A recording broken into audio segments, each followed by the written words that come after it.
ব্রিজের উপর উঠে বসে পড়ল। বসে থেকেই ভাবতে লাগলো। ফ্ল্যাশব্যাক।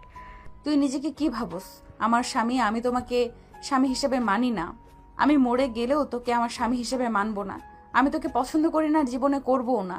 দয়া করে আমার লাইফ থেকে চলে যা। নদী, আমি তো তোমাকে বিয়ে করতে চাই নাই। আমাকে ব্ল্যাকমেইল করে তোমার সাথে বিয়ে দিয়েছে। আমি সত্যি তোমার সাথে কিছু করি নাই।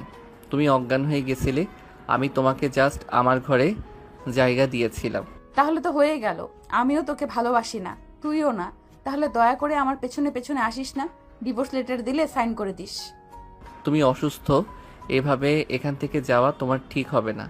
আমি তোমার থেকে স্ত্রীর অধিকার চাইবো না। তুমি আমার উপর বিশ্বাস রাখতে পারো। আমি এক মুহূর্ত এখানে থাকবো না। তোকে আমার বিশ্বাস হয় না।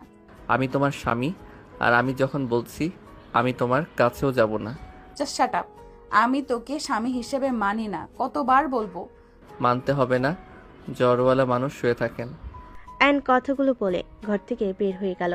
হঠাৎ অ্যান ভাবনার জগৎ থেকে বের হয়ে দেখে ওর সামনে একটা বাচ্চা ছেলে এসে বলছে, ভাইয়া আমাকে কিছু টাকা দিবেন? অনেক ক্ষুধা লাগছে, আমি 4 দিন ধরে কিছু খাই নাই।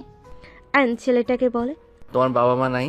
অ্যানের কথা শুনে ছেলেটা বলে, আমার মা মারা গেছে, বাবা বেঁচে আছে, কিন্তু সেই নতুন মা নিয়ে এসেছে। সেই আমারে বাসা থেকে বের করে দিছে। ছেলেটাকে 20 টাকা বের করে দিয়ে বলে।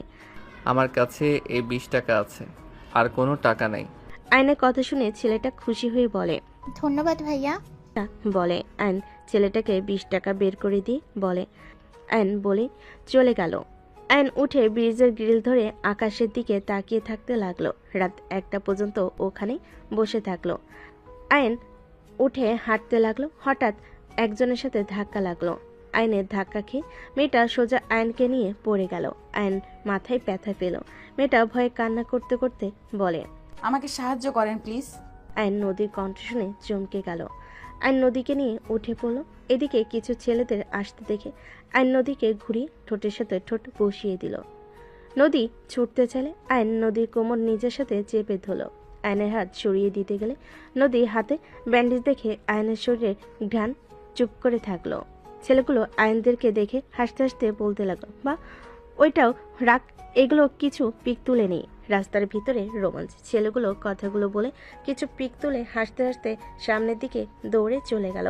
আয়ন নদীকে ছেড়ে দিলে নদী আয়নকে দেখে শক্ত করে জড়িয়ে ধরে কান্না করতে করতে বলল, আয়ান, তুমি? আমি তো ভয় পেয়ে গেছিলাম।